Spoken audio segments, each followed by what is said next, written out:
Class 10 civics का chapter है challenges to democracy, जो कि हमें बताता है कि आखिर हमारी डेमोक्रेसी के सामने कौन कौन से चैलेंजेस आ रहे हैं। इन सभी चैलेंजेस से आखिर डेमोक्रेसी किस तरह से अपने आप को बचा पाएगी या नहीं, सारे टॉपिक्स हमें देखने को मिलते हैं। ये सभी टॉपिक्स जो है इस एक सिंगल वीडियो के अंदर कवर होने वाले हैं, तो कहीं जाने की जरूरत नहीं है। ये एक सिंगल वीडियो देखना है और आपके सभी topics related to this chapter complete यहीं से ही होने वाले हैं। Okay, hello everyone, welcome to Scoreshala. आज हम देखने जा रहे हैं हमारा सिविक्स का चैप्टर चैलेंजेस टू डेमोक्रेसी और आज हम देखेंगे इसका इंट्रोडक्शन। तो बच्चा, जैसा कि हमें पता है कि इंट्रोडक्शन के अंदर हम इस चैप्टर का पूरा बेस देखने वाले हैं। हम ये देखने वाले हैं कि आखिर हम इस चैप्टर को क्यों पढ़े, आखिर सर इस चैप्टर में ऐसा क्या स्पेशल है जिस कारण हम इस चैप्टर को पढ़ेंगे। तो चलो देखते हैं आखिर हमारा जो आज का चैप्टर है चैलेंजेस टू डेमोक्रेसी, उसमें ऐसा खास क्या है। This concluding chapter draws upon all that you have learned in the last 2 years so as to address the fundamental questions of democratic politics. तो सर आज तक के 2 सालों में, 2 सालों का मतलब है भाई सर, हम 9th क्लास की बात कर रहे हैं, 8th क्लास की बात कर रहे हैं। हमने उसमें भी देखा है सर कि जो डेमोक्रेसी है ना, डेमोक्रेसी क्या है, एक सोसाइटी की नीड है, एक गवर्नमेंट सिस्टम की एक नीड है। और सर जो डेमोक्रेटिक पॉलिटिक्स होती है, ऐसे में हमें डेमोक्रेटिक पॉलिटिक्स को समझना बहुत ज्यादा जरूरी हो जाता है, उसके फंडामेंटल्स को समझना बहुत ज्यादा जरूरी हो जाता है। और ऐसे में हमें ये जानना जो बहुत जरूरी है कि सर डेमोक्रेसी के सामने कौन कौन से चैलेंजेस आते हैं। तो चलो देखते हैं what are the challenges that democracy faces in our country and elsewhere. तो आज जब हम बात करते हैं, आज के सिनारियो में हम बात करते हैं, तो हमें यह पता पड़ता है कि सर जो डेमोक्रेसी है ना, डेमोक्रेसी एक अच्छा रूल है, एक डेमोक्रेसी एक अच्छा शासन है, पर सर डेमोक्रेसी के सामने कई सारे क्या है, चैलेंजेस है। अब सर ये चैलेंजेस जो है ना, वो ऐसा नहीं है कि सर किसी स्पेसिफिक कंट्री की बात की जा रही है, किसी है ना जगह की बात की जा रही नहीं सर, ऑल ओवर वर्ल्ड के अंदर डेमोक्रेसी के सामने कई सारे चैलेंजेस हैं। अब ऐसे में what can be done to reform democratic politics. अब सर क्वेश्चन तो ये आता है ना कि प्रॉब्लम्स तो हर किसी की लाइफ में है, प्रॉब्लम्स तो डेमोक्रेसी के सामने भी है, पर सर ऐसे कौन कौन से रिफॉर्म्स है जिनके थ्रू हम है ना, हम हमारे जो ये डेमोक्रेटिक पॉलिटिक्स है ना, इस डेमोक्रेटिक पॉलिटिक्स के अंदर रिफॉर्मेशन के थ्रू इसे सॉल्व कर सकते हैं, इसे शॉर्ट आउट कर सकते हैं और इसके जो चैलेंजेस है ना, उन चैलेंजेस से हम बाहर निकल सकते हैं। तो फिर हम आगे देखते हैं how can our democracy become more democratic in its practice and outcomes. और इसी के साथ साथ क्वेश्चन ये भी आता है कि बच्चों, हम हमारी जो डेमोक्रेसी है, हम हमारी डेमोक्रेसी को किस तरीके से सर प्रैक्टिस में और उसके आउटकम्स में और भी ज्यादा सफिशिएंट बना सकते हैं, उसकी जो क्वालिटीज है उसको और भी ज्यादा एनहांस कर सकते हैं।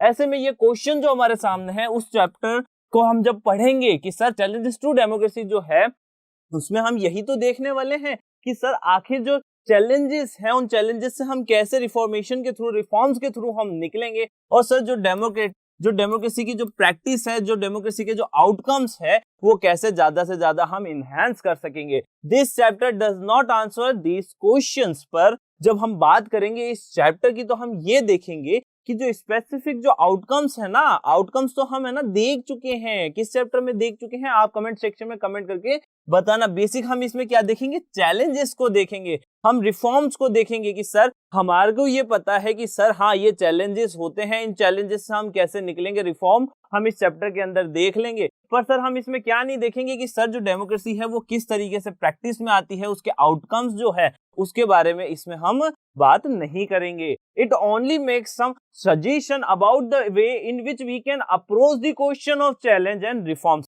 ये जो चैप्टर है वो सिर्फ और सिर्फ बात करेगा सर चैलेंजेस के बारे में। अगर सर मैं आपको सिर्फ चैलेंजेस ही बताऊंगा, सर डेमोक्रेसी के सामने सिर्फ ये चैलेंजेस है, अब इसके आगे मुझे नहीं पता है, तो क्या ये सही होगा?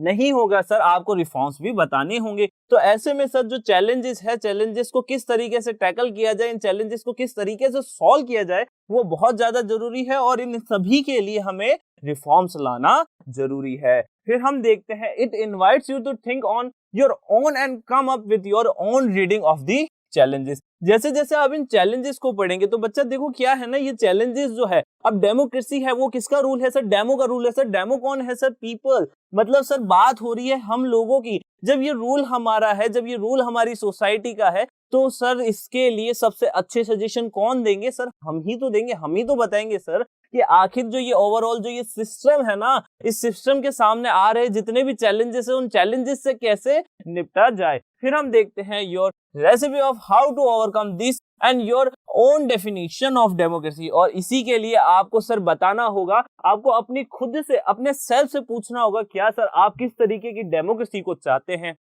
और ऐसे में आप जिस तरीके की डेमोक्रेसी को चाहते हैं, जो आप डेमोक्रेसी का फॉर्म जो आप सोच रखे हैं, उस डेमोक्रेसी के फॉर्म को आप कैसे अचीव कर सकते हैं, उस डेमोक्रेसी के फॉर्म तक आप कैसे पहुंच सकते हैं।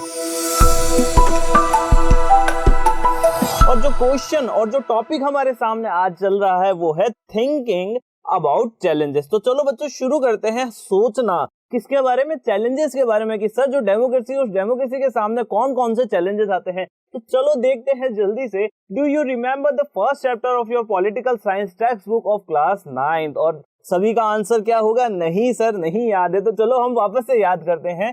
जो आपकी पॉलिटिकल साइंस की बुक थी क्लास 9th की, उसके फर्स्ट चैप्टर के अंदर हमने क्या देखा था? उसके फर्स्ट चैप्टर में हमने इस डेमोक्रेसी को समझा था, इसके आइडियाज को समझा था, इसके चैलेंजेस, एक है ना ब्रीफ हिस्ट्री, एक है ना समरी हमने देख ली थी कि सर ओवरऑल सिस्टम क्या है। There we track the expansion of democracy all over the world in the last 100 year. तो सर जो लास्ट 100 ईयर रहे हैं, जो लास्ट बीते हुए 100 साल है ना, उन 100 सालों के अंदर हमारा जो डेमोक्रेसी का जो ये सिस्टम है, ये कैसे स्प्रेड हुआ है। तो सर क्या 100 साल पहले, 200 साल पहले, उससे पहले क्या डेमोक्रेसी नहीं थी? सर डेमोक्रेसी एग्जिस्ट करती थी, किसी न किसी फॉर्म में वो एग्जिस्ट जरूर किया करती थी।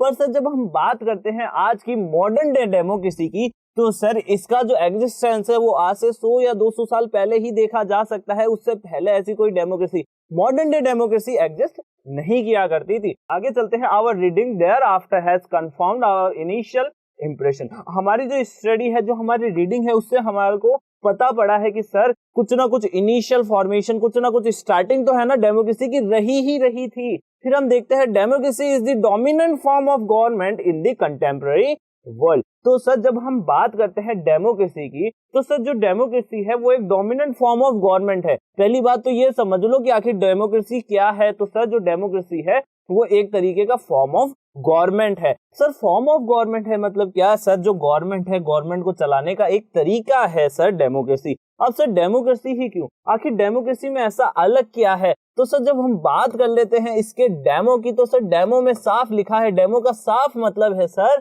पीपल, मतलब सर लोग। अब सर लोग कौन होते हैं? सर हम लोग। और क्रेसी का मतलब होता है बच्चों रूल। तो हम ये समझ सकते हैं जब हमारा ही शासन है, जब हमारा ही रूल है, तो सर हम गवर्नमेंट भी कौन सी चाहेंगे कि सर जो गवर्नमेंट है वो हमारे रोल को समझे, हमारी इंपॉर्टेंस को समझे, और साथ ही साथ जो गवर्नमेंट के जितने भी डिसीजन हो उसमें हमारा कोई ना कोई रोल तो हो ही हो। तो ऐसे में सर जो डेमोक्रेसी है ना, डेमोक्रेसी बहुत ही ज्यादा इंपॉर्टेंट हो जाती है। क्यों हो जाती है? क्योंकि ये देखा गया है कुछ सालों के अंदर कि सर जैसे ही ये, जब हम 100 सालों की बात करते हैं, तो इन सालों में देखा गया है बच्चों कि सर लोगों के बीच में एक ना समझ आने लगी थी, लोग समझने लग गए थे इस चीज को कि सर रिफॉर्म की तो जरूरत है। सर इसके साथ ही साथ जो ये रूल हमारे ऊपर अभी तक काम कर रहा था ना, ये जो रूल हमारे ऊपर काम कर रहा है वो सही नहीं है। इस रूल को यहाँ से उठा के बाहर निकालने की, बाहर का दरवाजा दिखाने की बहुत ज्यादा जरूरत है। तो ऐसे में बच्चों क्वेश्चन ये था कि सर अगर हमने हमारे इन किंग्स को, इस ऑटोक्रेसी को, मतलब इनको अगर उठा के इनको बाहर रख दिया, तो सर ऐसे में हमारा जो ये है ना ओवरऑल जो गवर्नमेंट का जो सिस्टम है वो गवर्न कौन करेगा? तो सर हमारे सामने आंसर आता है सर उसके लिए हम एक है ना न्यू फॉर्म ऑफ गवर्नमेंट लाएंगे और उसी का नाम होगा सर डेमोक्रेसी। तो हम समझ चुके हैं कि सर हमारे ही लोग आगे जाके क्या करेंगे, हमारी गवर्नमेंट को गवर्न करेंगे, गवर्नमेंट को रूल करेंगे, साथ ही साथ वो हमारे जो आइडियाज है उसको आगे तक लेकर जाएंगे। It does not face a serious challenge और राइवल। और इसी के साथ साथ सर जो हमारी डेमोक्रेसी है ना, उसको चैलेंज करने वाला, उसका कोई राइवल जो है ना, एक है ना अच्छा जो राइवल है, वो अभी तक हमारे सामने नहीं आया है। क्यों नहीं आया है? क्योंकि बच्चों आप समझ सकते हो, लोगों को खुद का ही तो रूल चाहिए। मतलब सर जब हम चाहते हैं कि हम ही हमारे ऊपर रूल करें, करे, हम जो सोचते हैं, जो हम चाहते हैं वही हो, तो सर इसके लिए किसकी जरूरत है? डेमोक्रेसी की जरूरत है। और ऐसा कोई भी फॉर्म ऑफ गवर्नमेंट नहीं है जहां पे लोगों की सुनी जाए। तो ऐसे में हम समझ सकते हैं जहां लोगों की सुनी जाती है, जहां लोगों की इंपॉर्टेंस होती है ना सर, उसी रूल को तो हम कहते हैं डेमोक्रेसी। इसी कारण डेमोक्रेसी का कोई भी चैलेंज और राइवल जो है अभी तक हमारे सामने नहीं आया है। मतलब सर ऑप्शन की बात हो रही है, डेमोक्रेसी का कोई ऑप्शन नहीं है।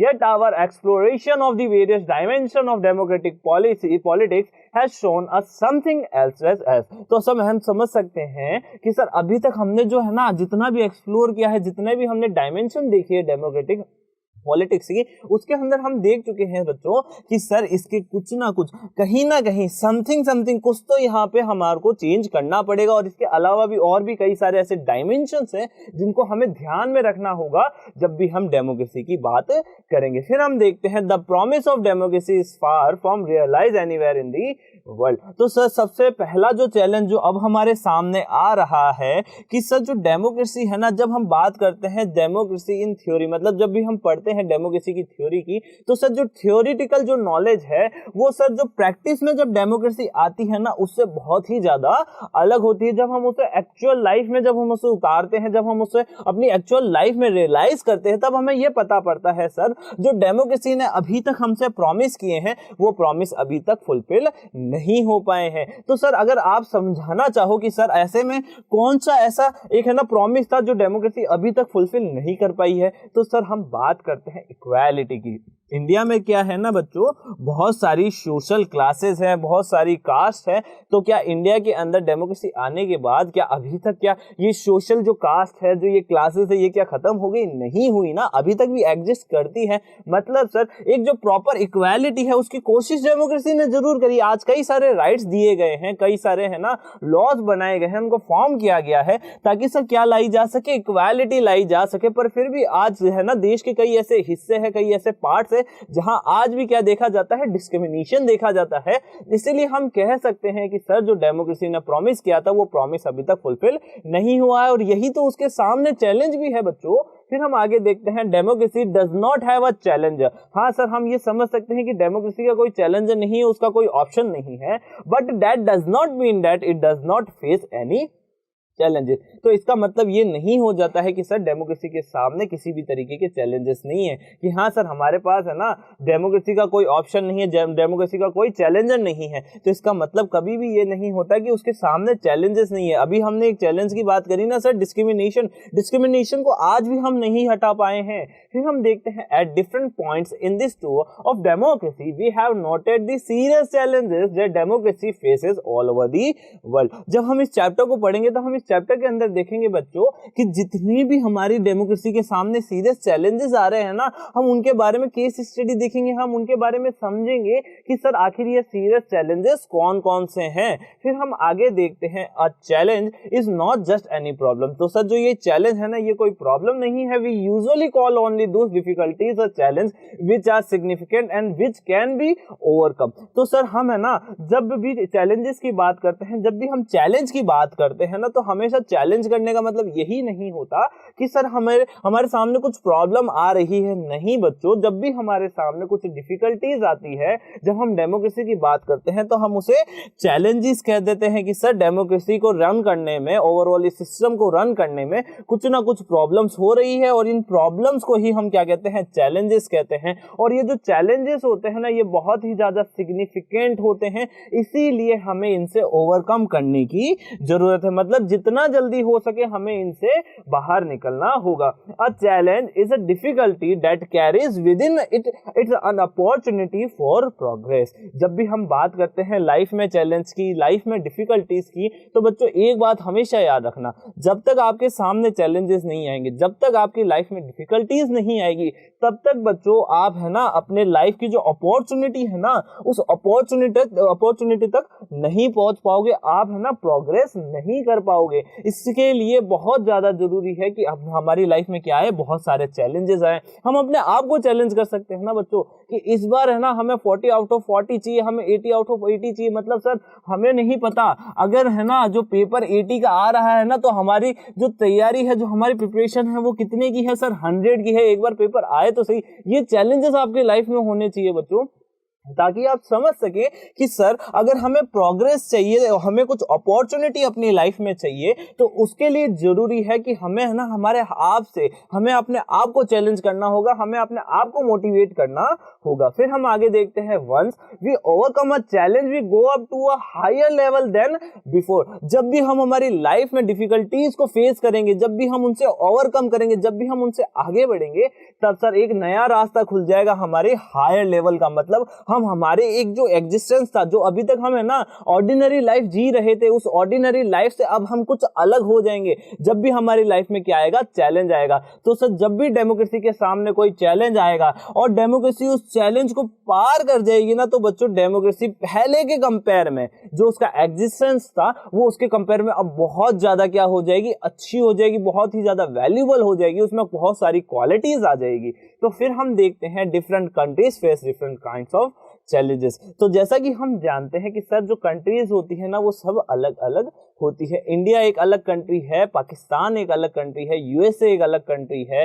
चाइना एक अलग कंट्री है। तो ऐसे में सर वहां पे जो रहने वाले जो लोग हैं, वहां की जो सोशल कास्ट है, वो वहां का जो सोशल एक है ना पूरा का पूरा जो एनवायरमेंट है, वो बहुत ज्यादा अलग है। वहां की ज्योग्राफिकल लोकेशन अलग है, साथ ही साथ उसके रीजन्स भी बहुत अलग अलग है। तो हम ये समझ सकते हैं बच्चों कि कंट्रीज अलग हैं, इसीलिए अलग अलग चैलेंजेस जो है डेमोक्रेसी के सामने आते हैं जब हम बात करते हैं उन कंट्रीज में डेमोक्रेसी की। At least 1/4 of the globe is still not under democratic government. तो सबसे बड़ा फैक्ट तो यही है ना बच्चों, आज भी देखा गया है कि सर एटलीस्ट 1/4 जो ग्लोब है ना, जब भी हम बात करते हैं 1/4 जो ग्लोब है, उसमें आज भी सर डेमोक्रेटिक गवर्नमेंट नहीं देखने को मिलती है। तो सर डेमोक्रेटिक गवर्नमेंट क्या होती है सर? डेमो मतलब लोगों के द्वारा चुनी गई सरकार, लोगों के द्वारा चुनी गई गवर्नमेंट जो है, वो आज भी 1/4 जो ग्लोब है वहां पे नहीं देखी जाती है। मतलब जब हम बात करते हैं 100 कंट्रीज की, तो आप जब उसका 1/4 करोगे, मतलब एटलीस्ट कितना 25 कंट्रीज में है ना आज भी डेमोक्रेटिक गवर्नमेंट नहीं देखी जाती है। ये सिर्फ एक एग्जांपल है, ऐसा नहीं है। ओके, फिर हम आगे देखते हैं, the challenge for democracy in this parts of the world is very stark. और सर जब हम बात करते हैं डेमोक्रेसी की, जो ये रेस्ट ऑफ द वर्ल्ड में जो डेमोक्रेसी है, इस डेमोक्रेसी के सामने भी सर कई सारे चैलेंजेस हैं। फिर हम देखते हैं, this countries face the foundational challenge of making the transition to democracy and then instituting democratic government। तो हम ये समझ सकते हैं सर, सबसे पहली जो प्रॉब्लम है वो कहाँ आती है सर? फाउंडेशन पे आती है। मतलब जो शुरुआत है ना, शुरुआती चैलेंज सबसे ज्यादा मुश्किल होता है। क्यों होता है सर? एक है ना, इंडिया का हम एक एग्जांपल ले लेते हैं। इंडिया के अंदर सर पहले जो रूल चल रहा था वो किनका था सर? वो था सर ब्रिटिश रूल। ब्रिटेन का जो रूल था वो इंडिया पे चल रहा था। अब ऐसे में हमारे जो लीडर्स थे, उन्होंने डिमांड करी कि नहीं सर, हमें आपके रूल के अंडर में नहीं रहना है, हमें इस रूल को उठा के बाहर फेंकना है और क्या लेकर आना है? डेमोक्रेसी को लेकर आना है। तो चलो बच्चों, आपने हिस्ट्री के अंदर नेशनलिज्म इन इंडिया वाला टॉपिक तो पढ़ा ही होगा, वो चैप्टर तो कवर किया ही होगा। तो बच्चों आप उस चैप्टर से आपको ये आइडिया तो लग ही गया होगा ना कि सर जो ब्रिटिश रूल था, ब्रिटिश रूल को जो हमने है ना उठा के बाहर की तरफ उसको रास्ता दिखाया, वो इतना इजी नहीं था। उसके लिए कई सारे स्ट्रगल्स हुए, उसके लिए कई सारे क्या हुए बच्चों, मूवमेंट्स हुए। तो सर क्या ये जो ट्रांजिशन था कि सर ब्रिटिश रूल से हमें आज डेमोक्रेसी में रह रहे हैं, क्या ये बहुत ज्यादा इजी था? नहीं था। तो हम ये समझ सकते हैं कि सर सबसे बड़ा या फिर सबसे डिफिकल्ट जो हमारी सिचुएशन है वो कौन सी है सर? फाउंडेशनल है। मतलब जो एक है ना उसका जो आधार है, जो स्टार्टिंग जो फेज है ना, वो सबसे ज्यादा मुश्किल होता है, वही सबसे बड़ा चैलेंज होता है एक डेमोक्रेसी के सामने। फिर हम देखते हैं देन इंस्टीट्यूटिंग डेमोक्रेटिक गवर्नमेंट। तो सर हमने ये तो देख लिया कि सर जो हमारी डेमोक्रेसी है उसका ट्रांजिशन बहुत मुश्किल होता है। सर ट्रांजिशन के बाद एक डेमोक्रेटिक गवर्नमेंट को इंस्टीट्यूट करना भी बहुत ज्यादा मुश्किल होता है। This involves bringing down the existing non democratic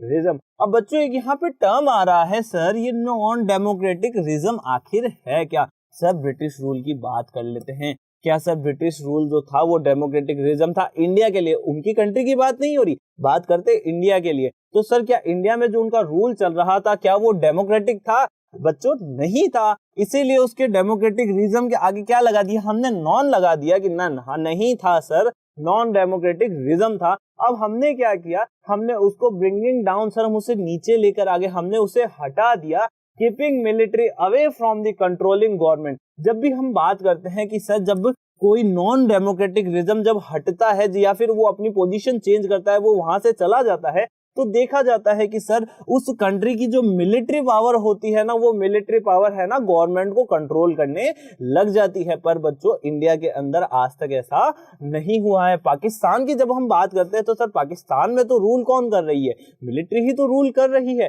ऐसी कई सारी है ना साउथ एशियन कंट्रीज है जहां पे मिलिट्री आज भी रूल कर रही है, या फिर उनकी है ना कहीं बैक के अंदर उनकी पावर तो जरूर देखी गई है। तो हम ये समझ सकते हैं सर कि हमारा जो ट्रांजिशन था, हमने इतने मूवमेंट किए, इसके बावजूद भी जो हमारा ट्रांजिशन था वो बहुत ही ज्यादा सक्सेसफुल रहा, क्योंकि सर हमारी गवर्नमेंट को मिलिट्री ने कंट्रोल नहीं किया।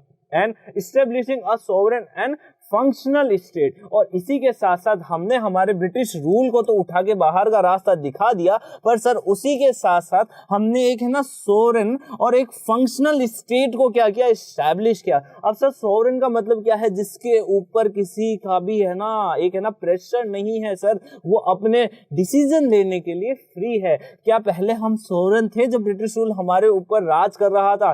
नहीं थे सर। तो सर हम सोवरेन कब हुए? तो सर हम हुए थे 1947 में। याद रखना बच्चों, 1947 में हमें क्या मिली थी? इंडिपेंडेंस मिल गई थी। फिर हम देखते हैं Most of the established democracies face the challenge of expansion। अब बात आती है कि सर जो डेमोक्रेसीज जो है ना एस्टेब्लिश हो चुकी है, अब चैलेंज आता है सर उसके एक्सपेंशन में। अब डेमोक्रेसी धीरे धीरे क्या करेगी?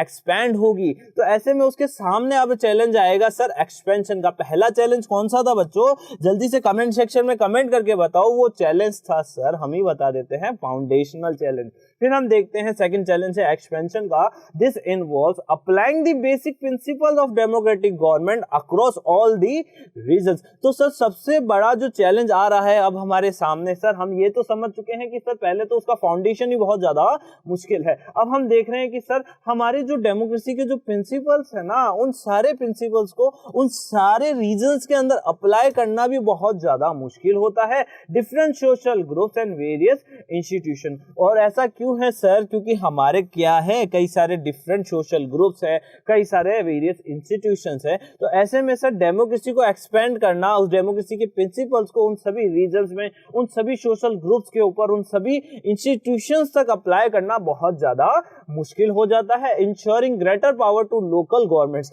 तो सर अगर हमें एक्सपेंड करना है, अगर हमें डेमोक्रेसी को एक्सपेंड करना है, तो उसके लिए सबसे ज्यादा जरूरी है कि सर हम है ना इंश्योर करें great power to local government की। सर जो हमारी जो लोकल गवर्नमेंट है ना, उस लोकल गवर्नमेंट के पास क्या हो? ज्यादा से ज्यादा पावर हो। जब हम बात करते हैं लोकल गवर्नमेंट की, तो हम बात कर रहे होते हैं सर हमारी पंचायत की। पंचायती राज जो है ना हमारे राजस्थान में, हमारे ऑल ओवर इंडिया के अंदर कई जगह पे ये जो सिस्टम चल रहा है ना पंचायती राज, जिसका नाम आपने सुना होगा, तो सर ये पंचायती राज का जो सिस्टम है, इसी को तो हम लोकल गवर्नमेंट कहते हैं। और अगर आपने कभी पंचायती राज का सिस्टम नहीं सुना है, तो आपने जरूर म्युनिसिपैलिटी बोर्ड का नाम तो सुना ही होगा। जो म्युनिसिपल बोर्ड होता है ना, वो क्या होता है सर? ऑल ओवर जो हम समझ पा रहे हैं, एक लोकल गवर्नमेंट ही होती है। फिर हम देखते हैं extension of federal principle to all the units of the federation. और इसी के साथ साथ सर फेडरल प्रिंसिपल। अब सर ये फेडरल प्रिंसिपल क्या है? तो फेडरल प्रिंसिपल का मतलब है सर हमारे पास कई सारे स्टेट्स हैं। अब उन सभी स्टेट्स को ये बताना,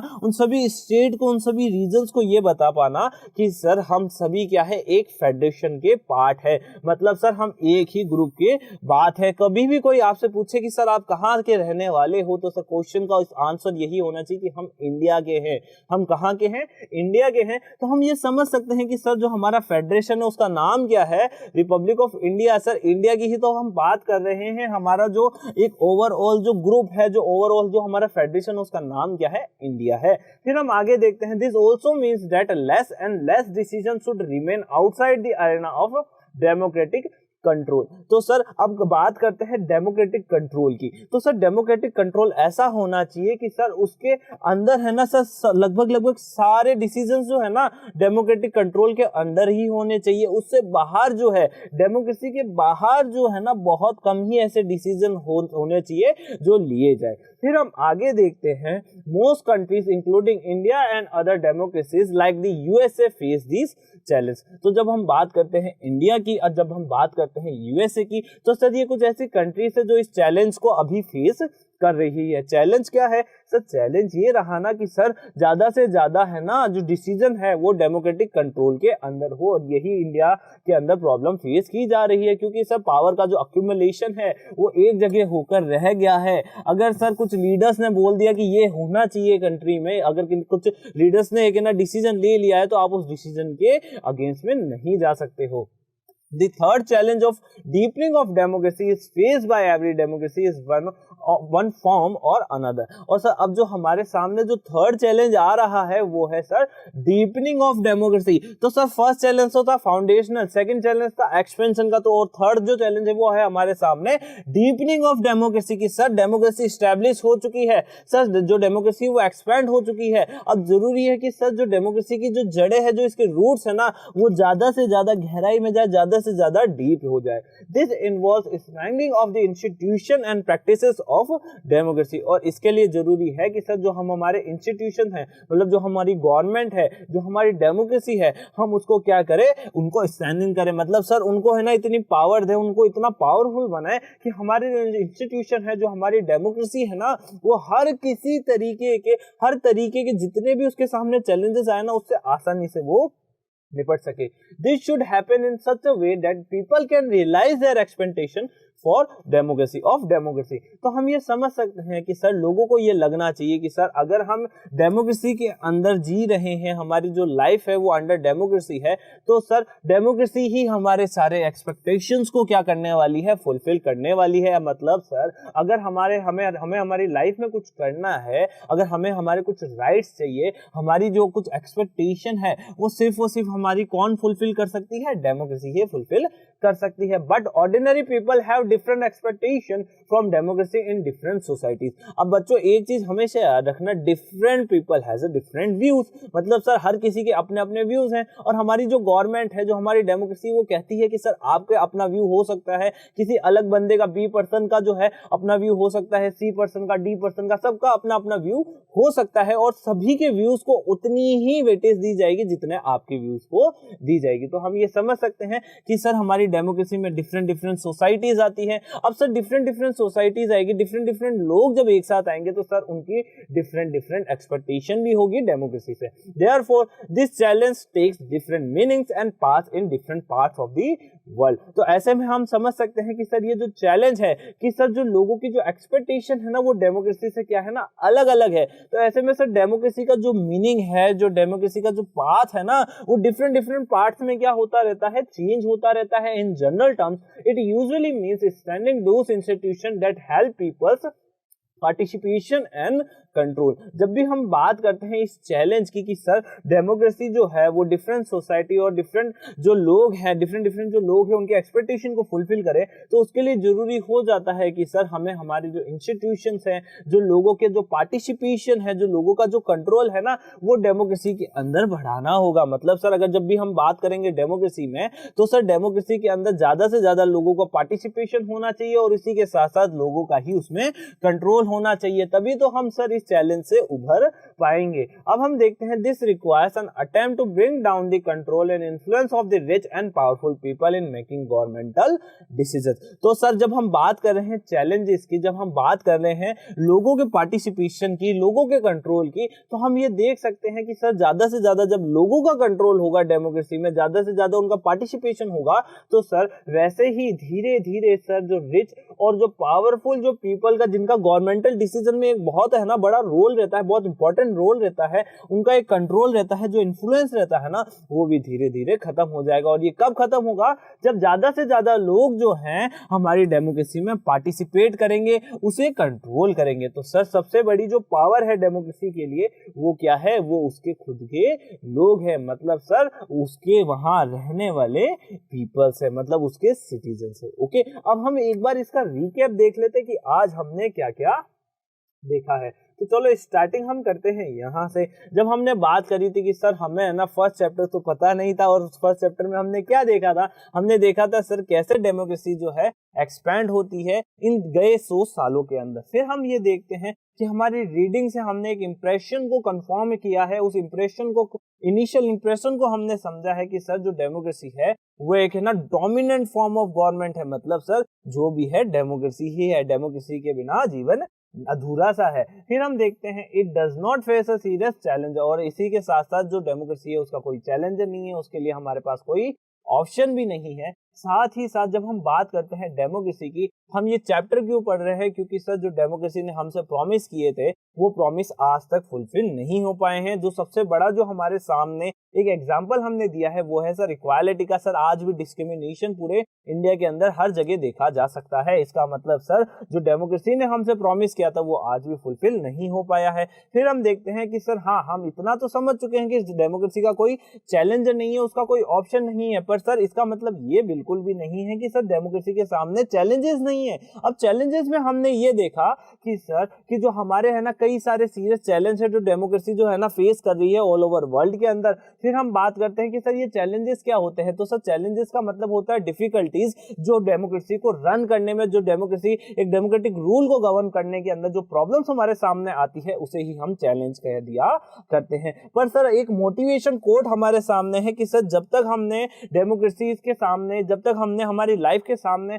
आने वाली डिफिकल्टीज को, जब हमारे चैलेंजेस को फेस नहीं किया, तो सर हम हमारी लाइफ के अंदर अपॉर्चुनिटी, साथ ही साथ प्रोग्रेस है ना, हम नहीं कर सकते। तो सर प्रोग्रेस करने के लिए, हमारी अपॉर्चुनिटीज को खोलने के लिए हमें क्या करना होगा? डिफिकल्टीज को फेस करना होगा। फिर हम देखते हैं once we overcome a challenge we go up to a higher level than before. जब भी हम हमारे लाइफ में चैलेंजेस को फेस करेंगे, जब भी हम हमारी लाइफ के अंदर इन डिफिकल्टीज को फेस करेंगे, तो सर जब हम इनसे ओवरकम करेंगे, जब हम इससे निकल के बाहर आएंगे, तो सर हम हमारे लाइफ के एक हायर लेवल पे पहुंच जाएंगे। फिर हम देखते हैं कि different country has a different kinds of challenges, मतलब सर डिफरेंट कंट्रीज होगी तो सर उनकी वहां पे रहने वाले लोगों की आइडियोलॉजीज भी अलग अलग होगी ना। तो सेम वही आइडिया यहाँ पे चल रहा है। एटलीस्ट 1/4, तो आज भी ये देखा गया है कि एटलीस्ट 1/4 ग्लोब पे आज भी डेमोक्रेटिक गवर्नमेंट नहीं पाई जाती। तो हम ये समझ सकते हैं सर कि जो डेमोक्रेसी है उसके सामने जो सबसे पहला चैलेंज आ रहा है वो है sir foundational challenge.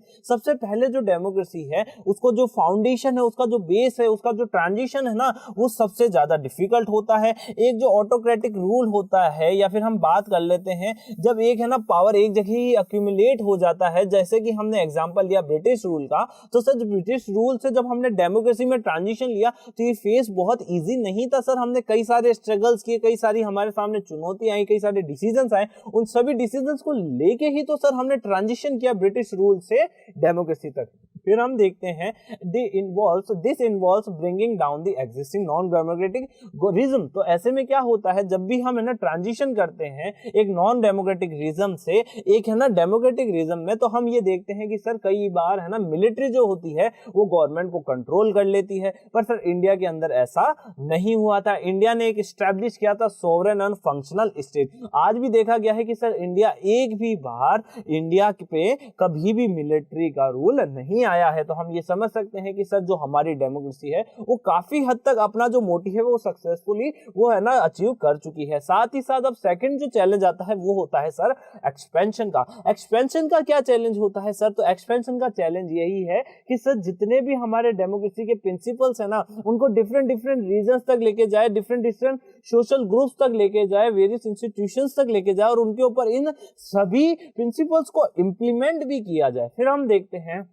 Ensuring greater power. अब ये कब हो पाएगा? जब हम हमारी डेमोक्रेसी के अंदर जो लोकल गवर्नमेंट होगी उसे ज्यादा से ज्यादा पावर देंगे, जब हम हमारी स्टेट गवर्नमेंट को, जब हमारी पंचायत को, जब हम हमारी म्युनिसिपालिटीज को जब हम ज्यादा से ज्यादा पावर देंगे, तभी हम एक है ना अच्छी डेमोक्रेसी, एक हेल्दी डेमोक्रेसी को हम फॉर्म कर पाएंगे। और इसी के साथ साथ हमें एक फेडरल प्रिंसिपल के बारे में इन सभी रीजन्स को, इन सभी लोकल गवर्नमेंट्स को बताना होगा कि सर आप एक फेडरेशन का पार्ट हो, आपको इस फेडरल प्रिंसिपल को मानना ही होगा। क्योंकि सर अगर आपने इस फेडरेशन को नहीं माना तो सर हम हमारी डेमोक्रेसी को फॉर्म नहीं कर पाएंगे। अगर डेमोक्रेसी को फॉर्म करना है तो आपको इस फेडरल प्रिंसिपल को मानना होगा, एक फेडरेशन को आपको फॉर्म करना होगा। फिर हम ये देखते हैं कि sir inclusion of women and minority groups etcetera falls under this challenge. तो ऐसे में सर सबसे बड़ा जो चैलेंज है वो किसके सामने है? वुमेन्स के सामने है, माइनॉरिटी ग्रुप्स के सामने है। This also means that less and less decision should remain outside the arena of democratic control. तो सर जब हम समझ सकते हैं कि सर डेमोक्रेसी इतनी इंपॉर्टेंट है,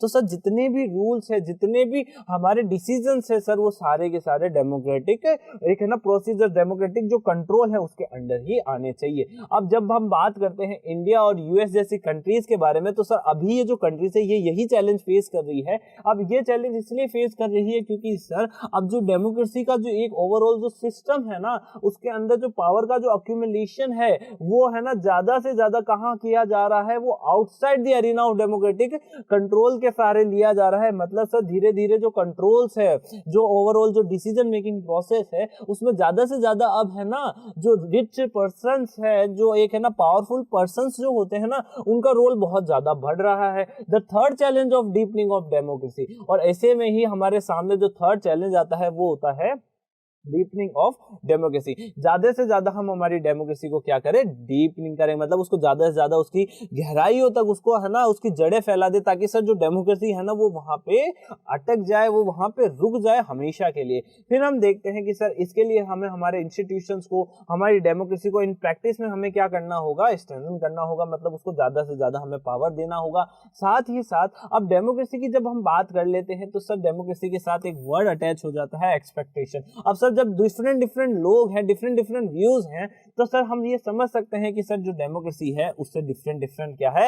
एक्सपेक्टेशन भी लोगों से की जाती है। Therefore this challenge takes different meanings and paths in different parts of the world. तो सर यही चैलेंज हमारे सामने है कि सर लोग जो है एक्सपेक्टेशन लगा लेते हैं डेमोक्रेसी से, और सर उनकी एक्सपेक्टेशन की जब फुलफिलमेंट नहीं किया जाता है या उनके एक्सपेक्टेशन फुलफिल नहीं होते हैं, तब उन्हें लगता है कि नहीं सर जो डेमोक्रेसी है वो एक अच्छा रूल नहीं है। फिर हम देखते हैं इन जनरल टर्म्स, जब भी हम बात करते हैं जनरल टर्म्स की, अगर आपको डेमोक्रेसी को ज्यादा से ज्यादा अच्छा बनाना हो, उसकी पावर्स को एनहांस करना हो, तो उसके लिए सबसे ज्यादा जरूरी होगा सर पीपल्स पार्टिसिपेशन। ज्यादा से ज्यादा लोगों का पार्टिसिपेशन किया जाए, ज्यादा से ज्यादा लोगों का कंट्रोल जो है वो डेमोक्रेसी के ऊपर लाया जाए। This requires an attempt to bring down. अब सर ये जो एक अटेम्प्ट है, ये ओवरऑल जो सिस्टम है उसके लिए सबसे बड़ा चैलेंज यही है कि सर रिच और पावरफुल पीपल्स का जो इन्फ्लुएंस है ना डेमोक्रेटिक गवर्नमेंट पे, डेमोक्रेसी पे, उसको कम से कम किया जाए। और साथ ही साथ जो गवर्नमेंटल डिसीजंस हैं उसमें है ना पीपल्स पार्टिसिपेशन को बढ़ाया जाए। तो टॉपिक आज हम कवर करने जा रहे हैं वो है thinking about the political reforms. अब हम सोचेंगे सर किस बारे में? सर पॉलिटिकल रिफॉर्म्स के बारे में। तो सर पॉलिटिकल चेंजेस है ना हम लास्ट वीडियो के अंदर कवर कर चुके हैं। अगर आपने नहीं देखा है तो पहले बच्चों उसको जाके देखो, ताकि आप समझ सको कि सर जो हमारी डेमोक्रेसी है उसके सामने कौन कौन से चैलेंजेस हैं, और सर उन चैलेंजेस को अगर हमें है ना दूर करना है तो उसके लिए हमें क्या लाने होंगे? पॉलिटिकल रिफॉर्म्स लाने होंगे। इसीलिए हम आज डिस्कस करने जा रहे हैं पॉलिटिकल रिफॉर्म्स को। तो चलो शुरू करते हैं। Each of this challenge is linked to the possibility of reforms. अब हम बात कर रहे हैं किन चैलेंजेस की? हम बात कर रहे हैं सर जो हमारी डेमोक्रेसी है उसके फाउंडेशनल चैलेंजेस की, हम बात कर रहे हैं सर उसके एक्सपेंशन की, हम बात कर रहे हैं उसकी डीपनिंग की, और साथ ही साथ हम बात कर रहे हैं सर जो इसके ऊपर जो रिच और जो पावरफुल पीपल्स का जो इन्फ्लुएंस है ना, उस इन्फ्लुएंस को कैसे हम दूर कर सके, ताकि हमारे सामने जो ये चैलेंज है ना उस चैलेंज को हम दूर कर पाए। As mentioned above, we discuss challenges only because we think this can be overcome. हम जब भी बात करते हैं चैलेंजेस की तो सर हम ये समझ सकते हैं कि सर जो चैलेंजेस है उनसे ओवरकम करना बहुत ज्यादा जरूरी है। जनरली ऑल दी सजेशंस और proposal about overcoming various challenges to democracy are called democracy reform और पॉलिटिकल रिफॉर्म्स। तो हम समझ सकते हैं कि जो हमारे सामने जो ये चैलेंजेस है ना, इन चैलेंजेस से हमें ओवरकम करना है, और इन ओवरकम करने के लिए हमें क्या करना होगा, कुछ चेंजेस लाने होंगे, कुछ रिफॉर्म्स लाने होंगे।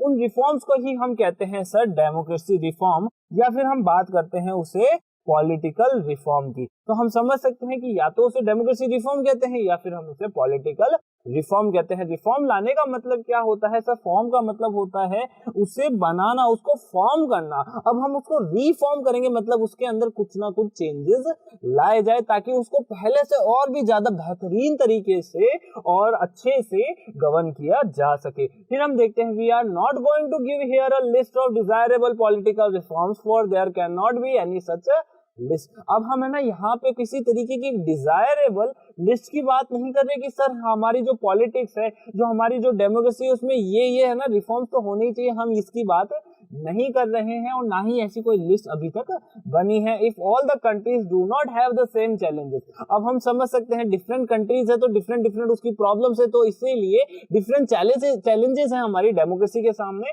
और ऐसे में सर डिफरेंट चैलेंजेस को है ना फेस कर रही है हमारी democracy. It follows that everyone can not follow the same recipe of political reforms, और इसीलिए हम ये समझ सकते हैं जब हर कंट्रीज की प्रॉब्लम अलग अलग है तो सर उनके द्वारा जो फॉलो किया जा रहा जो रास्ता है, जो वे है, जो रेसिपी है, वो भी अलग अलग है। मतलब सर कि सर उनके द्वारा लाए जा रहे पॉलिटिकल रिफॉर्म्स भी अलग अलग है। सर इंडिया की जो नीड है वो कुछ अलग तरीके के पॉलिटिकल रिफॉर्म्स लाने की है। जब हम बात करते हैं किसी और कंट्री की, तो सर उस कंट्री के लिए जो पॉलिटिकल रिफॉर्म्स है वो कुछ अलग होंगे। क्यों होंगे सर? क्योंकि जो हमारी डेमोक्रेसी है उसकी जो नीड है, मतलब सर जो हमारे यहाँ के लोग हैं उनकी जो नीड है वो कुछ अलग है, वो कुछ है ना डिफरेंट है दूसरी कंट्रीज के लोगों से। फिर हम देखते हैं, we cannot prescribe a procedure for car repair without knowing which model the car is। Sir जब भी हमें किसी कार को रिपेयर करना है, मतलब जब भी हमें किसी एक ओवरऑल सिस्टम को रिपेयर करना है,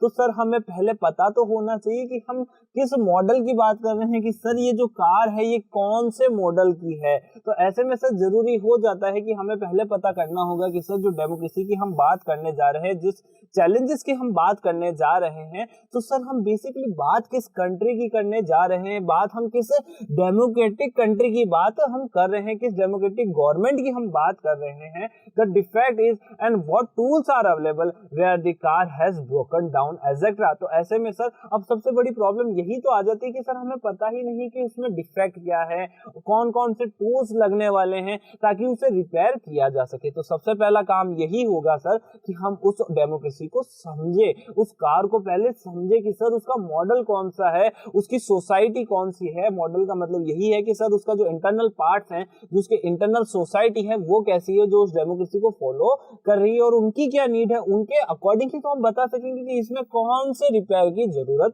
होने वाली है। Can we at least have a list of such reforms for our country in today's context. तो सबसे बड़ा क्वेश्चन और सबसे बड़ा हमारे लिए एक है ना काम आता है सर कि हमें है ना इन सभी रिफॉर्म्स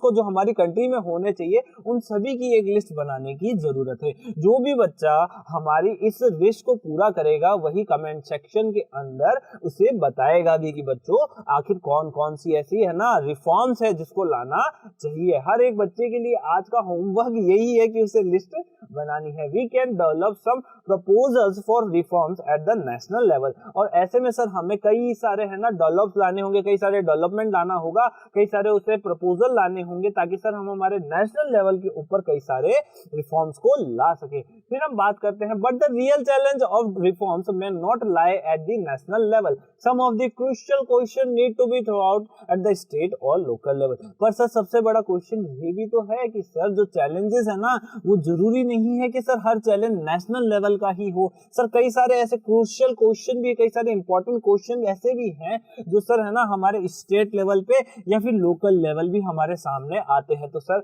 इसीलिए जरूरी हो जाता है कि सर जो रिफॉर्म है ना वो सिर्फ और सिर्फ नेशनल लेवल पे ही नहीं आना चाहिए, जो रिफॉर्म्स है वो स्टेट लेवल पे as well as local levels के ऊपर भी उसको लाया जाना चाहिए। Besides such a list may become irrelevant after some times. और सर ऐसा भी हो सकता है कि कुछ समय बाद वो जो लिस्ट है, जो रिफॉर्म्स का ओवरऑल जो वो हम स्टेटमेंट लेकर आए थे, वो कुछ समय बाद कैसा हो जाए, इररिलेवेंट हो जाए। क्यों हो सकता है? क्योंकि सर जो ट्रांसफॉर्मेशन है, जो ट्रांजिशन है, ओवरऑल जो सोसाइटी है वो चेंज होती जाती है। तो बच्चों जैसे जैसे सोसाइटी चेंज होगी उसकी नीड चेंज होगी और ऐसे में सर जो पुराने जो रिफॉर्म्स है वो फिर इरिलेवेंट हो जाएंगे। So instant of that let us think of some broad guidelines that can be kept in mind while devising ways and means of political reforms in India. तो सर जब भी हम बात करते हैं हमारे ओवरऑल पॉलिटिकल सिस्टम की, political reforms in India की, तो हमें ये ध्यान रखना चाहिए कि सर हम जो भी सिस्टम ला रहे हैं, जो नई गाइडलाइंस हम ला रहे हैं, वो हमें ना बहुत ज्यादा ब्रॉड माइंड लेके सोचनी चाहिए कि सर ओवरऑल जो सिस्टम है, हम सिस्टम का एक पार्ट कवर ना करें, हम पूरा का पूरा सिस्टम ही कवर करें कि हाँ सर इस पूरे के पूरे सिस्टम में ही कौन कौन से रिफॉर्म्स लाने की जरूरत है। फिर हम देखते हैं आगे, it is very tempting to think of legal ways of reforming politics. तो ऐसे में सर कई सारे ऐसे है ना लीगल वेज है जिससे हम पॉलिटिक्स को रिफॉर्म कर सकते हैं। To think of new laws to ban undesirable things. तो इस हिसाब से हम ये समझ चुके हैं कि सर जो अनडिजायरेबल थिंग्स है ना, उन अनडिजायरेबल थिंग्स को हम ना लॉज के थ्रू क्या कर सकते हैं, निकाल सकते हैं, उसको वहां से हटा सकते हैं। But this temptation needs to be resisted. पर सर इन सभी टेम्पटेशन को जरूरी है रेजिस्ट करना। No doubt law has been important role to play in political reforms. तो सर ऐसे में जो लॉज होते हैं ना वो बहुत ज्यादा इंपॉर्टेंट रोल प्ले करते हैं ओवरऑल पॉलिटिकल रिफॉर्म में। Carefully devised changes in law can help in discourage wrong political practices and encourage good ones. तो सर जब हम लॉज की बात करते हैं, जितने ज्यादा अच्छे लॉज हम लेके आएंगे ना, तो सर वो लॉज हमें हेल्प करेंगे ताकि हम जितनी भी रॉन्ग पॉलिटिकल प्रैक्टिसेस हो रही है उसको हम रोक सकें और साथ ही साथ इंकरेज कर सके अच्छी प्रैक्टिसेस को। फिर हम आगे देखते हैं, but legal constitutional changes by themselves can not overcome challenges to democracy. पर जब भी हम बात करते हैं डेमोक्रेसी के चैलेंजेस की, तो सर सिर्फ और सिर्फ ये जो लीगल कॉन्स्टिट्यूशनल चेंजेस है ना, ये सिर्फ और सिर्फ ये सारे चेंजेस ही हमारे इन चैलेंजेस को दूर नहीं कर सकते, इन सारे चैलेंजेस से वो ओवरकम हमें नहीं कर सकते। This is like the rules of cricket. जब हम बात करते हैं क्रिकेट के रूल्स की, तो ये कुछ क्रिकेट के रूल्स जैसा ही है। A change in rules for LBW decisions help to reduce negative batting practice. तो जब हम बात करते हैं एलबीडब्ल्यू की, तो सर एलबीडब्ल्यू डिसीजंस क्यों लाया गया है, ताकि सर ज्यादा से ज्यादा जो ये नेगेटिव बैटिंग प्रैक्टिस है ना उनको कम किया जा सके। But no one would ever think that the quality of cricket could be improved mainly through changes in the rules. पर सर किसी ने भी यही नहीं सोचा कि सर अगर हमने है ना क्रिकेट के रूल्स को ही चेंज कर दिया तो ओवरऑल हमें ऐसे डिसीजंस की जरूरत ही नहीं पड़ेगी। फिर हम देखते हैं, this is to be done mainly by the players, coaches and administrators. और सर ये किसके द्वारा किया जाएगा, ऐसा कौन करेगा, ओवरऑल सिस्टम में चेंज कौन लाएगा?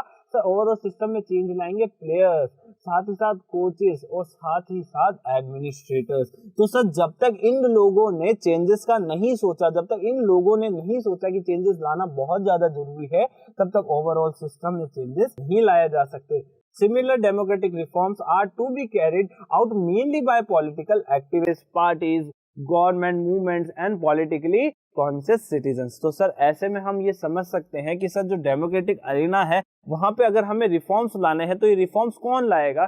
तो सर ये रिफॉर्म्स लाएंगे पॉलिटिकल एक्टिविस्ट, पार्टीज लेके आएगी, जो मूवमेंट जो हम करते हैं जिससे हम क्या लाते हैं, चेंज लाते हैं ओवरऑल सिस्टम में, उसके थ्रू ही हम क्या ला पाएंगे, पॉलिटिकल रिफॉर्म्स ला पाएंगे, डेमोक्रेटिक रिफॉर्म्स ला पाएंगे। और साथ ही साथ जो पॉलिटिकली कॉन्शियस सिटीजन्स है, जब तक यहाँ के लोग, जब तक सिटीजन्स को नहीं लगेगा कि सर इस डेमोक्रेसी में, इस डेमोक्रेटिक रूल के अंदर रिफॉर्म्स लाने की जरूरत है, जब तक हम उसमें रिफॉर्म नहीं ला पाएंगे। Any legal change must carefully look at what results it will have on politics. तो सर ऐसे में जो लीगल चेंज हम लेकर आ रहे हैं, तो जरूरी होगा सर हम उसको बहुत ज्यादा केयरफुली तरीके से, बहुत ज्यादा अच्छे तरीके से हम उसे देखें कि सर जो हमारे सामने इसके रिजल्ट्स आने वाले हैं पॉलिटिक्स के ऊपर, वो आखिर क्या होंगे। समटाइम्स द रिजल्ट में बी काउंटर प्रोडक्टिव। कई बार ऐसा भी देखा गया है कि सर ये जो रिजल्ट्स होते हैं ना, ये काउंटर प्रोडक्टिव हो जाते हैं, मतलब सर ये सर उल्टे ही पड़ जाते हैं उनके ऊपर। For example, many states have banned people who have more than 2 children from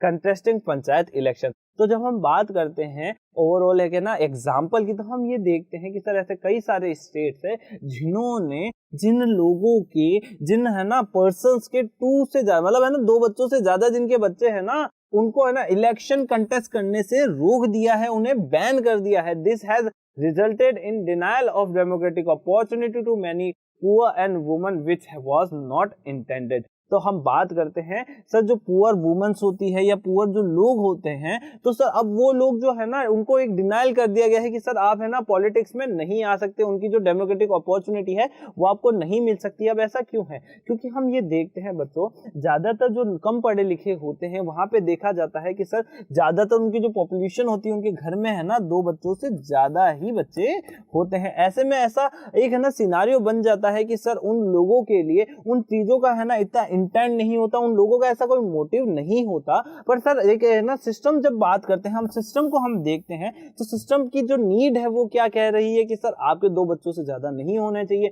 जबकि ऐसा पॉसिबल ही नहीं है, या फिर ऐसा पॉसिबल कह पाना जरूरी नहीं है कि सर हर एक जो फैमिली है वो 2 ही बच्चे करेगी। तो हम ये समझ सकते हैं कि अगर आपके 2 बच्चों से ज्यादा है तो आप ओवरऑल इलेक्शन के अंदर, पंचायती इलेक्शन के अंदर पार्टिसिपेट नहीं कर सकते, और अगर आप पार्टिसिपेट नहीं करते हो तो आपको पॉलिटिकल पावर कैसे मिलेगी, यही सबसे बड़ा क्वेश्चन है। Generally laws that seek to ban something are not very successful in politics. तो ऐसे में सर जो रूल्स जो है, जो हमारे लॉज जो है वो कर तो रहे थे सर कुछ अच्छा, पर सर उन्होंने कर दिया क्या? कुछ गलत। उन्होंने उन लोगों को बैन कर दिया जो सर इन फ्यूचर जो है अपनी सोसाइटी के लिए कुछ अच्छा योगदान दे सकते थे, उस सोसाइटी में अच्छा कंट्रीब्यूशन वो लोग कर सकते थे। Laws that give political actors incentives to do good things have more chances of working. तो सर जो लॉज है ना, लॉज का काम किसी को बैन करना नहीं होना चाहिए, लॉज का काम होना चाहिए कि सर जो ये पॉलिटिकल एक्टर्स है ना, ये पार्टीज जो है, एक्टिविस्ट जो है, पंचायत इलेक्शन को कंटेस्ट करने वाले जो लोग हैं उनको क्या करें? इंसेंटिवाइज करें, ताकि सर वो ज्यादा से ज्यादा लोगों के द्वारा मिल के वो काम कर सके, ज्यादा से ज्यादा वो डेमोक्रेटिक गवर्नमेंट का पार्ट बन सके। पीपल्स का पार्टिसिपेशन कब बढ़ेगा? जब हम क्या करेंगे? ऐसे लॉज को बनाएंगे जो ज्यादा से ज्यादा लोगों को इंसेंटिवाइज करे। The best laws are those which empower people to carry out democratic reforms. तो ऐसे में सबसे बेस्ट लॉज वही है जो लोगों को मोटिवेट करे कि सर आप क्या लेकर आइए? डेमोक्रेटिक रिफॉर्म्स लेकर आइए। The right to information act is a good example of a law that empowers the people to find out what is happening in government and act as watchdogs of democracy. तो sir एक है ना act के बारे में हम बात कर लेते हैं जिसका नाम है the right to information act. अब सर जो ये राइट टू इंफॉर्मेशन एक्ट है, अब इसका है ना सर जो रिलेवेंस है वो इतना ज्यादा क्यों है सर? इसकी इंपॉर्टेंस इतनी ज्यादा क्यों है? क्योंकि सर ऐसा देखा गया है कि गवर्नमेंट फंक्शनिंग के अंदर कई सारे वर्क्स होते रहते हैं। अब आप जो है उन वर्क्स को पता कर सकते हैं कैसे सर? कि आप है ना राइट टू इंफॉर्मेशन आरटीआई के थ्रू उस गवर्नमेंट से पूछ सकते हैं उसकी फंक्शनिंग का रास्ता, कि सर आपका जो ये फंक्शन हो रहा है उसके बारे में हमें आप इंफॉर्मेशन प्रोवाइड कराइए, और जो गवर्नमेंट है उसको उससे रिलेटेड सारी इंफॉर्मेशन उसे प्रोवाइड भी करानी होगी। तो ऐसे में हम समझ सकते हैं कि गवर्नमेंट जो है, गवर्नमेंट के लिए अब जो जनता है, अब जो सिटीजन्स है वो क्या बन चुके हैं? वॉचडॉग्स बन चुके हैं, उसका पहरेदार बन चुके हैं, उसका ध्यान रखने वाले बन चुके हैं। अगर गवर्नमेंट कोई भी गलत कदम उठाती है तो हम आरटीआई डाल के उसकी इंफॉर्मेशन निकाल सकते हैं और गवर्नमेंट से पूछ सकते हैं कि सर ये जो आपने किया है, ये जो इंफॉर्मेशन हमारे सामने आई है, ये ऐसा क्यों है? क्यों आपने ऐसे रिफॉर्म्स लाए? क्यों आपने ऐसे एक्ट्स लाए? क्यों आपने ऐसा फंक्शन किया जिसके कारण हमें एक है ना ओवरऑल जो हमारी डेमोक्रेसी है उसके अंदर एक है ना एक हमने ओवरऑल डिक्लाइन देखा। तो हम देखते हैं such a law has to control corruption and supplements the existing laws that ban corruption and impose strict penalties. तो सर ये ओवरऑल जो ये सिस्टम है, जो ये आरटीआई है ना, ये करप्शन को कम से कम करेगा, साथ ही साथ जो एग्जिस्टिंग लॉज है जो करप्शन को बैन करते हैं, और साथ ही साथ उनके ऊपर एक है ना स्ट्रिक्ट पेनल्टीज को भी वो इंपोज करेगा। Democratic reforms are to be brought about principally through political practice. और सर ये जो डेमोक्रेटिक रिफॉर्म्स है ये कैसे आ सकते हैं? ये सिर्फ और सिर्फ पॉलिटिकल प्रैक्टिस से आ सकते हैं। साथ ही साथ ज्यादा से ज्यादा इन प्रिंसिपल्स को एग्जिस्टेंस में लाना या इन प्रिंसिपल्स को प्रैक्टिस में लाकर ही हम पॉलिटिकल रिफॉर्म्स को ला सकते हैं। फिर हम देखते हैं Therefore, the main focus of political reforms should be on ways to standard democratic practice। तो सर ऐसे में जो political reforms है उनका है ना मेन जो अचीव करने का जो गोल है वो क्या होना चाहिए? वो गोल होना चाहिए कि सर जो डेमोक्रेटिक प्रैक्टिस है ना उसको ज्यादा से ज्यादा क्या किया जाए? स्ट्रेंथन किया जाए, उससे ज्यादा से ज्यादा मजबूत किया जाए। As we discussed in the chapter on political parties, the most important concern should be to increase and improve the quality of political participation by ordinary citizens। Citizen. जैसा कि हमने है ना पॉलिटिकल पार्टीज वाले चैप्टर में discuss किया था कि अगर हमें एक हेल्दी डेमोक्रेसी चाहिए तो उसके लिए सबसे ज्यादा जरूरी है कि sir quality of political participation, मतलब ज्यादा से ज्यादा लोगों का पॉलिटिकल पार्टिसिपेशन कराया जाए, ज्यादा से ज्यादा जो सिटीजन है, जो ऑर्डिनरी सिटीजन है, वो ज्यादा से ज्यादा पॉलिटिकल एक्टिविटीज में पार्ट ले। Any proposal for political reform should think not only about what is a good solution but also about who will implement it and how. तो सर जो रिफॉर्म्स है ना, रिफॉर्म्स सिर्फ और सिर्फ ऐसा ही नहीं होना चाहिए कि सर है ना इस प्रॉब्लम का सोल्यूशन कैसा होगा। सर रिफॉर्म्स होने चाहिए कि सर इसे इंप्लीमेंट कौन करेगा, जो सॉल्यूशन हमारे सामने आ रहे हैं उनको इंप्लीमेंट कौन करेगा, और साथ ही साथ ये कैसे इंप्लीमेंट भी होंगे। फिर हम देखते हैं it is not very wise to think that the legislature will pass legislation that go against the interest of all the political parties and MPs. तो ऐसे में हम बात करते हैं कि सर जो लेजिस्लेचर होता है, अब लेजिस्लेचर क्या होता है बच्चों? लेजिस्लेचर एक ऐसी जगह होती है जहां पर लेजिस्लेशन बनाए जाते हैं, मतलब कानून बनाए जाते हैं। अब हम ये समझ सकते हैं कि कानून बनाने वाले कौन है सर? पॉलिटिकल पार्टीज है, एमपीज हैं, मेंबर ऑफ पार्लियामेंट्स हैं, एमएलए हैं, मेंबर ऑफ लेजिस्लेटिव असेंबलीज हैं। तो सर ऐसे में हम समझ सकते हैं कि ये जो लोग हैं ये खुद से कभी भी ऐसे लेजिस्लेशन, ऐसे कानून नहीं लाएंगे जो उनके खुद के जो राइट्स हैं, जो उनके खुद की जो है ना इंसेंटिव्स है, उनको वो कट करे। तो ऐसे में सर जरूरी क्या है कि हमें ही आगे आना होगा, हमें ही पॉलिटिक्स में पार्टिसिपेशन करना होगा, ताकि सर हम ज्यादा से ज्यादा ऐसे लेजिस्लेशंस को पास कर सकें जिसके थ्रू हम ओवरऑल सिस्टम के ऊपर, ओवरऑल जो हमारा डेमोक्रेटिक सिस्टम है उसके ऊपर हम एक है ना कंट्रोल रख सके। But measures that rely on democratic movement, citizens organisation and the media are likely to succeed. पर जब हम बात करते हैं कि सर एग्जिस्टेंस की, सर ऐसे जो चेंजेस है वो लाए कैसे जाएंगे? तो सर वो चेंजेस लाए जाएंगे डेमोक्रेटिक मूवमेंट्स के थ्रू, वो चेंजेस लाए जाएंगे सिटीजन्स ऑर्गेनाइजेशन के थ्रू, और साथ ही साथ जो हमारे डेमोक्रेसी का फोर्थ पिलर है जिसे हम मीडिया कहते हैं, ये मीडिया से ये डेमोक्रेटिक मूवमेंट और साथ ही साथ ये ऑर्डिनरी जो ऑर्गेनाइजेशन है, ऑर्डिनरी सिटीजन्स की जो ऑर्गेनाइजेशन है, ये जब तक सामने नहीं आएगी, जब तक ऐसे लेजिस्लेचर पास नहीं किए जाएंगे। और जब भी ये डेमोक्रेटिक मूवमेंट, सिटीजन्स के ऑर्गेनाइजेशन, मीडिया सामने आएगी, अपने पॉइंट्स को सामने रखेगी, अपने व्यूज को सामने रखेगी, तो ऐसा देखा जाएगा कि ओवरऑल सिस्टम के लिए वो एक है ना सक्सेस हमारे सामने लेकर आएंगे। फिर हम एक बार इसका रिकैप कर लेते हैं कि आज हमने क्या क्या देखा है। तो स्टार्टिंग में ही चलते हैं बच्चों कि आज हमने क्या क्या देखा है। तो शुरुआत करते हैं कि सर ऐसे तो हमारी पॉलिटिकल जो रिफॉर्म्स है, ऐसे जो हमारी गवर्नमेंट है, जो ऐसे हमारी डेमोक्रेसी, उसके सामने कई सारे चैलेंजेस है। अगर उससे हमें है ना फ्री होना हो तो उसके लिए हमें है ना कई सारे रिफॉर्म्स को लाना होगा। इन रिफॉर्म्स को, इन डेमोक्रेटिक रिफॉर्म्स को, डेमोक्रेसी रिफॉर्म को ही हम क्या कहते हैं? पॉलिटिकल रिफॉर्म्स कहते हैं। अब ऐसे में सर ऐसी कोई डिजायरेबल लिस्ट बनाई नहीं गई है कि सर ऐसे ऐसे पॉलिटिकल रिफॉर्म्स लाने चाहिए। अब ऐसा क्यों है सर? क्योंकि डिजायरेबल लिस्ट बनाना पॉसिबल नहीं है, क्योंकि हर एक कंट्री की जो डेमोक्रेसी है उसकी नीड अलग है, वहां के लोगों की नीड अलग है। ऐसे में सर उनके सामने आने वाले चैलेंजेस भी बहुत अलग अलग हैं। जैसा कि हम जानते हैं कि अगर हमें है ना पॉलिटिकल रिफॉर्म्स लाना हो तो सबसे पहले हमें जानना होगा कि सर आखिर पॉलिटिकल रिफॉर्म कहाँ लाना है, उस सोसाइटी को उसकी नीड है कि नहीं। जैसा कि यहाँ पे कार रिपेयरिंग का एग्जाम्पल था कि सर आप कार कब रिपेयर कर पाओगे? जब आपको पता हो कि सर ये कार का मॉडल क्या है, इसको प्रॉब्लम क्या है। तो ऐसे में सर सबसे पहली जरूरत यही है ना कि सर आपको मॉडल पता पड़े कि कार कौन से मॉडल की है, और फिर इसी के साथ साथ आप उन टूल्स को साथ में लाएंगे जिससे ये कार जो है रिपेयर की जा सके। फिर हम देखते हैं ऐसे कई सारे है ना रिफॉर्म्स अभी तक होने चाहिए थे हमारी डेमोक्रेसी में जो अभी तक नहीं हुए हैं। ऐसे में आप सभी के लिए जो होमवर्क था, या फिर हम कह सकते हैं कि एक एक्टिविटी थी, वो यही थी कि आपको ऐसे रिफॉर्म्स की एक लिस्ट बनानी है जो हमारे ओवरऑल सिस्टम के अंदर, ओवरऑल जो हमारी डेमोक्रेसी उसके अंदर चेंज ला सके। कई सारे ऐसे प्रपोजल्स है जो आज तक है ना नेशनल लेवल पर लाए गए हैं, उन रिफॉर्म्स को अभी तक है ना कई बार सुना जा चुका है, पर उनके ऊपर अभी तक फंक्शन नहीं किया गया है, उनके ऊपर अभी तक काम नहीं किया गया है। पर सर जो रिफॉर्म्स है ना, जरूरी नहीं है कि सर सारे जो रिफॉर्म्स है वो नेशनल लेवल पे ही लाए जाए। सर जरूरी है कि सर जो जितने भी जो हमारे रिफॉर्म्स है ना वो स्टेट लेवल और लोकल लेवल तक भी अपनी पहुंच बढ़ाए। क्यों बढ़ाए? क्योंकि सर ऐसा देखा गया है कि सर सिर्फ और सिर्फ नेशनल लेवल पे चेंजेस लाना ही इनफ नहीं होगा। और ऐसे में सर जब हम बात करते हैं सोसाइटी की, तो सर सोसाइटी अब धीरे धीरे चेंज हो रही है, ऐसे में सर जो आज के जो डिसीजंस है, जो आज के जो रिफॉर्म्स है, वो कुछ समय बाद इररिलेवेंट भी हो सकते हैं। और साथ ही साथ ऐसे टाइम में, ऐसे सिनेरियो में जरूरी यही है कि सर हमें ऐसी गाइडलाइंस को लेकर आना चाहिए, हमें एक ऐसे सिस्टम को लेकर आना चाहिए जो है ना बहुत ही ज्यादा ब्रॉड हो। मतलब सर हमें एक है ना एक छोटा सा पार्ट नहीं कवर करना, हमें ओवरऑल सिस्टम कवर करना है, उसके अंदर आने वाले चेंजेस को हमें कवर करना है।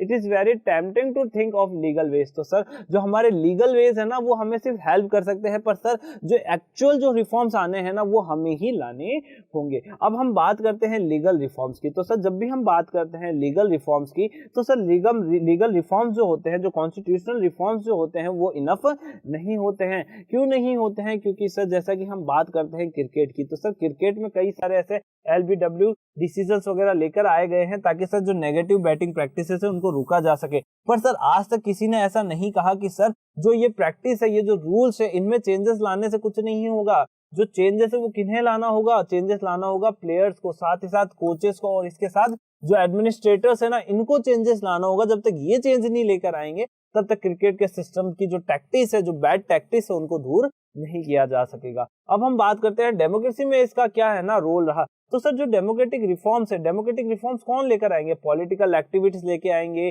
पार्टीज लेके आएंगे, मूवमेंट्स लेके आएगी, साथ ही साथ जो पॉलिटिकली कॉन्शियस जो सिटीजंस है, मतलब जिनको हमारी ओवरऑल सिस्टम के बारे में, ओवरऑल पॉलिटिक्स के बारे में किसी ना किसी तरीके का कॉन्शियस है, मतलब सर उनको चिंता है कि सर हमारी कंट्री में क्या होना चाहिए, वो सिटीजन्स ही तो सर ऐसे डेमोक्रेटिक रिफॉर्म्स ला पाएंगे।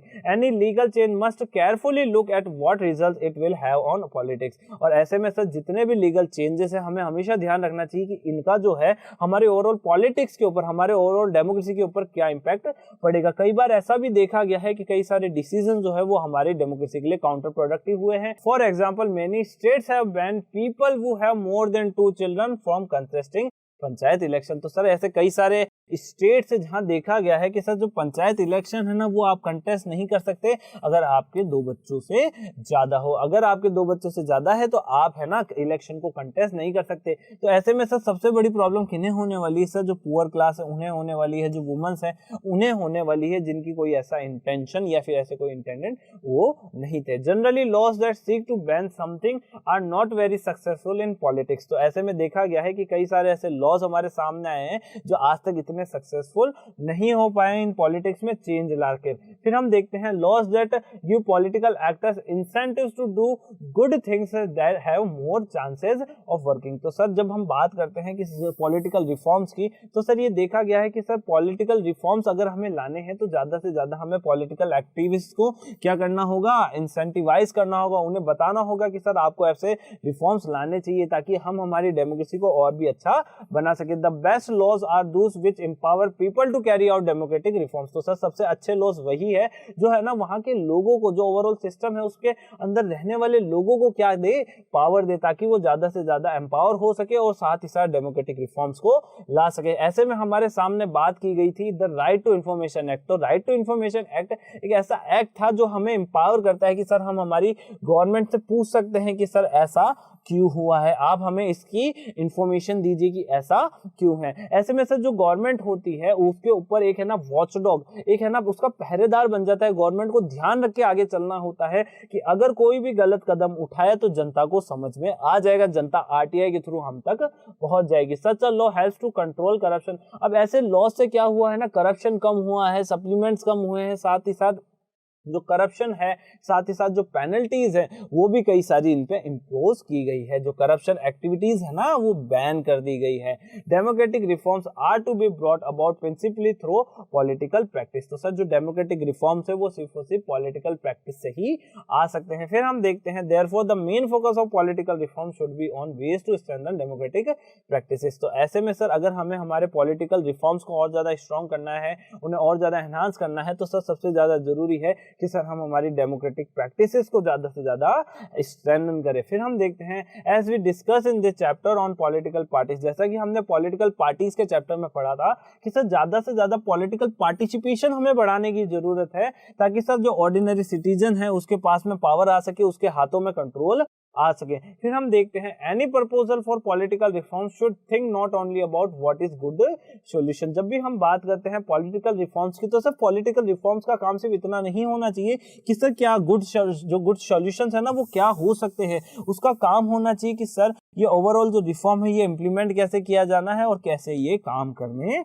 वाला है। फिर हम देखते हैं it is not very wise to think that the legislature will pass legislation. तो ये समझदारी नहीं होगी कि आप ये सोचें कि सर जो लेजिस्लेचर है वही ऐसे कोई लेजिस्लेशन को पास करेंगे जिसके थ्रू पॉलिटिकल पार्टीज या एमपीज को कंट्रोल किया जा सके। मतलब हम समझ सकते हैं कि सर जो लेजिस्लेचर है वहां पे कौन बैठते हैं, ये पॉलिटिकल पार्टीज के रिप्रेजेंटेटिव, हमारे रिप्रेजेंटेटिव जिन्हें हम एमपी कहते हैं, एमएलए कहते हैं, यही तो कानून बनाते हैं। तो क्या वो खुद के लिए ऐसा कानून बनाएंगे जो उनकी ओवरऑल राइट्स को कब कर सके, या फिर हम बात कर लेते हैं उनकी ओवरऑल एक्टिविटीज को कब कर सके, क्या वो ऐसे किसी भी तरीके के लेजिस्लेशन को लेकर आएंगे? नहीं लेकर आएंगे। But measures that rely on democratic movement, citizen organization, पर इसके मेजर के लिए, इनके सभी रिलेज के लिए हमें रिलाय होना पड़ेगा सर डेमोक्रेटिक मूवमेंट्स के ऊपर और सिटीजन ऑर्गेनाइजेशन के ऊपर, और साथ ही साथ fourth pillar of democracy media के ऊपर। तो सर हम समझ चुके हैं कि अगर हमें चेंज लाना है तो मूवमेंट्स लाने होंगे, साथ ही साथ कई सारे ऐसे सिटीजन ऑर्गेनाइजेशन को हमें फॉर्म करना होगा, साथ ही साथ मीडिया को हमारे साथ होना होगा ताकि सर हम ओवरऑल सिस्टम के अंदर चेंज ला सके। टॉपिक आज हम डिस्कवर करने जा रहे हैं वो है रीडिफाइनिंग डेमोक्रेसी। तो हम आज है ना डेमोक्रेसी को फिर से रीडिफाइन करेंगे कि सर आखिर डेमोक्रेसी क्या होनी चाहिए, क्योंकि अभी तक हमने चैलेंजेस को देख लिया है, उसके रिफॉर्म्स को देख लिया है। तो बच्चों अब जरूरी है कि सर हम उसको है ना वापस से रीडिफाइन करें। तो चलो शुरू करते हैं। Democracy is a form of government in which the rulers are elected by the people. अब सबसे पहला तो यही है बच्चों कि जो डेमोक्रेसी है, डेमोक्रेसी आखिर है क्या? सर डेमोक्रेसी के अंदर जो रूलर्स होते हैं ना उनको कौन इलेक्ट करता है? उन्हें लोग या फिर वहां की जो जनता, वहां के जो पीपल होते हैं वो इलेक्ट करते हैं उसके रूलर को। मतलब सर अगर हमें हमारा रूलर चाहिए, मतलब अगर हमें हमारे रूलर को एक है ना हमें एक पोजीशन देनी है, उसको अथॉरिटी देनी है, तो उसके लिए हम ही उसे क्या करेंगे? इलेक्ट करेंगे। We then looked at many cases and expanded the definition slightly to add some qualification। तो सर अब हम इस डेफिनेशन के अंदर कई सारी है ना क्वालिफिकेशन को ऐड कर देते हैं कि आखिर एक डेमोक्रेसी कैसी होनी चाहिए। The rulers elected by the people must take all the major decisions। तो सर जो है ना लोगों के द्वारा चुने गए जो रूलर्स हैं उन्हीं के पास पावर होना चाहिए कि सर जो मेजर डिसीजंस है ना वो सारे के सारे डिसीजंस जो है उसके बारे में जो रूलर्स है, जो इलेक्टेड पर्संस है ना वही उसके बारे में डिसीजंस ले सके। Election must offer a choice and fair opportunity to the people to change the current rulers. और इसी के साथ साथ जो इलेक्शन है ना हमेशा एक है ना चॉइस हमारे सामने रखने चाहिए, एक फेयर अपॉर्चुनिटी हमारे सामने उसे रखनी चाहिए ताकि सर हम हमारे जो करंट रूलर्स है ना उनको अच्छे से चॉइस कर सके, उनको अच्छे से इलेक्ट कर सके।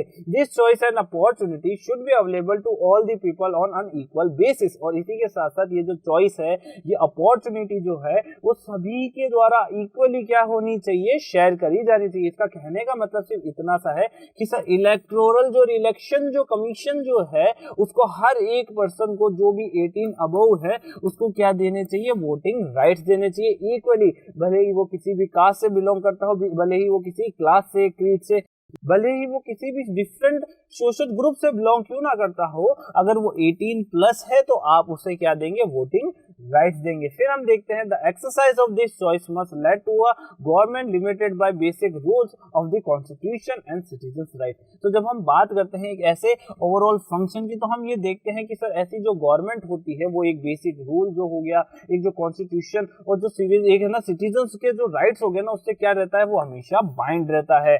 You may have felt disappointed that the definition did not refer to any high ideals that we associated with democracy। आप जरूर डिसअपॉइंट हो गए होंगे बच्चों की हम जो आज तक डेमोक्रेसी के बारे में सोचते आए हैं कि सर डेमोक्रेसी के लिए कुछ आइडल्स होने चाहिए, डेमोक्रेसी ऐसी होनी चाहिए, डेमोक्रेसी वैसी होनी चाहिए, ऐसा कुछ नहीं है सर। डेमोक्रेसी बहुत ज्यादा सिंपल है।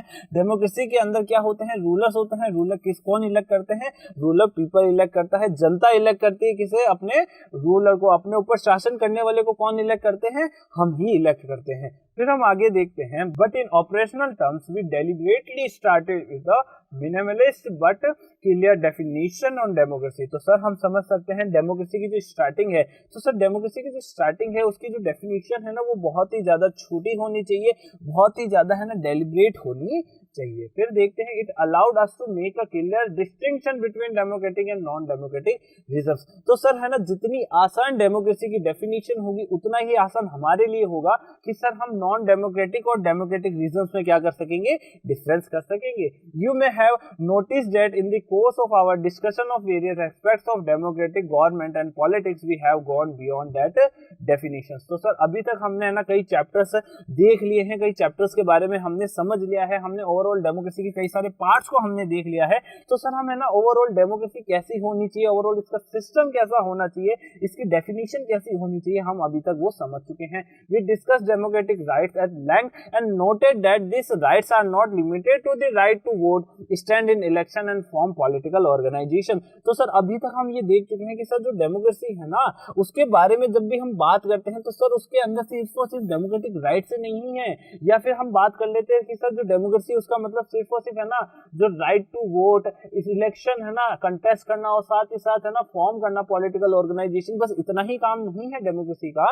We discuss some social and economic rights that a democracy could offer to its citizens. हमने अभी तक कई सारे सोशल और इकोनॉमिक जो राइट्स है ना उनके बारे में भी हमने डिस्कशन किया है, जिसमें हमने देखा है कि सर हर सिटीजन को क्या मिलनी चाहिए, इक्वालिटी मिलनी चाहिए। उस इक्वालिटी के लिए हमारी जो डेमोक्रेसी होती है वो कई सारे सोशल और इकोनॉमिक जो राइट्स है ना वो प्रोवाइड करती है अपने सिटीजन्स को। तो जैसा कि हम देख सकते हैं सोशल और इकोनॉमिक राइट्स, जैसे कि हम बात करते हैं रिजर्वेशन की, जैसे कि हम बात करते हैं इक्वालिटी की, जैसे कि हम बात करते हैं फ्रीडम की। तो सर ये जितने भी राइट्स हो गए, ये जितनी भी स्पेशलिटीज हो गई वो हमारी डेमोक्रेसी में ही तो पाई जाती है। क्यों? क्योंकि सर जो डेमोक्रेसी है उसने हमसे प्रॉमिस किया है कि सर वो हमें सोशल और इकोनॉमिक क्या देगी, राइट्स देगी, इक्वालिटी देगी। फिर हम देखते हैं we have taken up power sharing as the spirit of democracy and discuss how power sharing between government and social group is necessary in a democracy.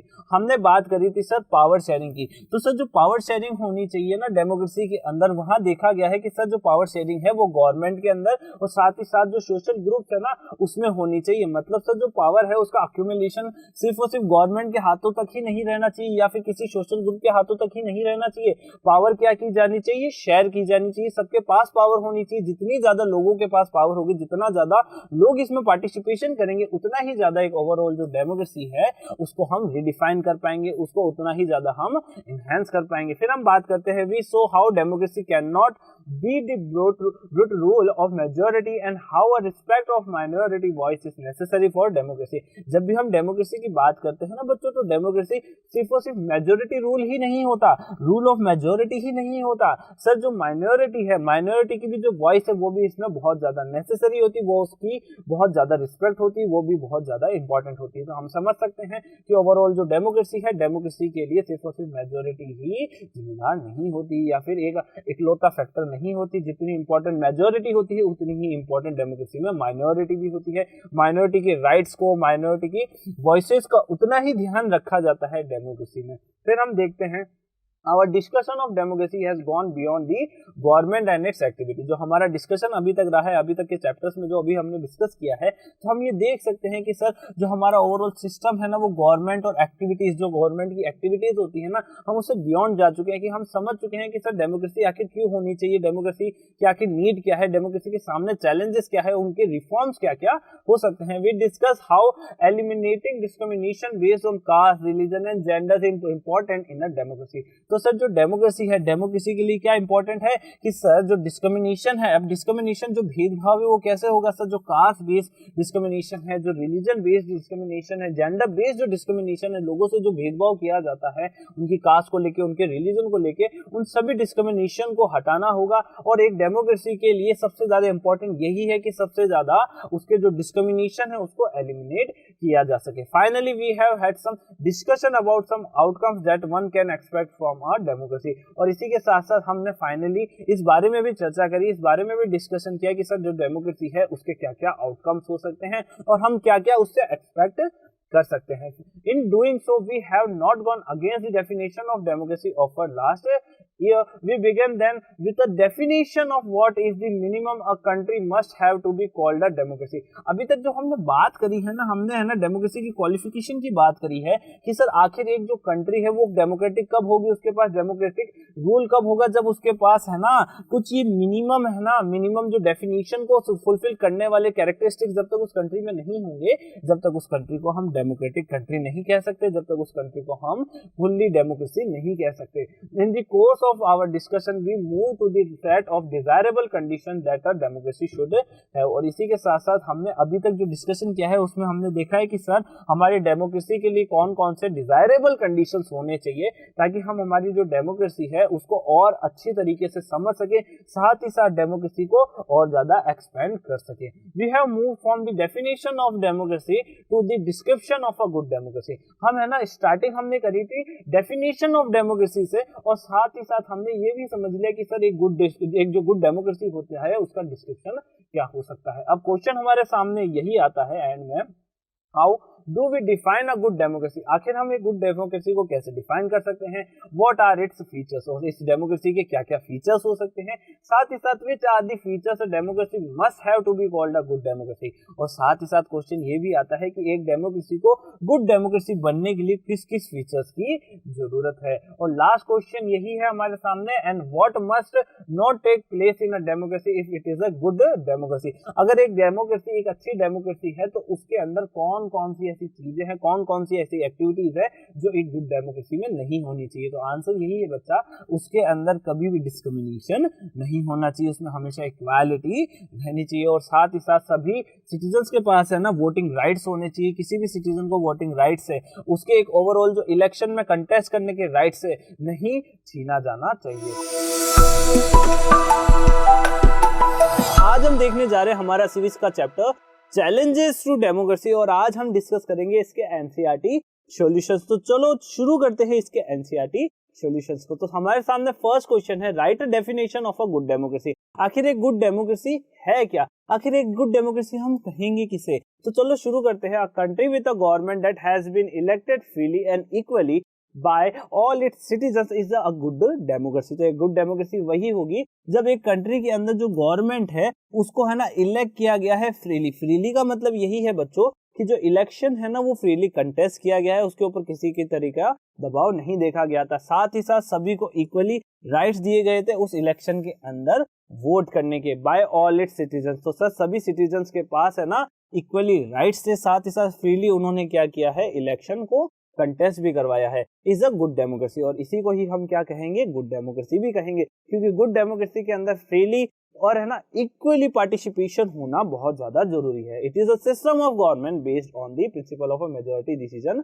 Making. तो सर जो ये सिस्टम है, ये डेमोक्रेसी का जो सिस्टम हमने देखा है उसमें हमने ये पाया कि सर जो डेमोक्रेसी है वो क्या है, मेजॉरिटी रूल है, मेजॉरिटी डिसीजन मेकिंग है. मतलब सर एक गवर्नमेंट को अगर है ना पावर में आना है तो उसके पास क्या होना जरूरी है, उसके पास ज्यादा से ज्यादा मेजॉरिटी का होना बहुत जरूरी है. क्योंकि सर जितना ज्यादा एक गवर्नमेंट के पास मेजॉरिटी होगी उतना ही ज्यादा वो पावरफुल होगी, और साथ ही साथ डिसीजन मेकिंग प्रोसेस के अंदर ज्यादा से ज्यादा लोगों का है कि ना वो पार्ट ले सकेगी. फिर हम देखते हैं democracy is the control of an organization by its members.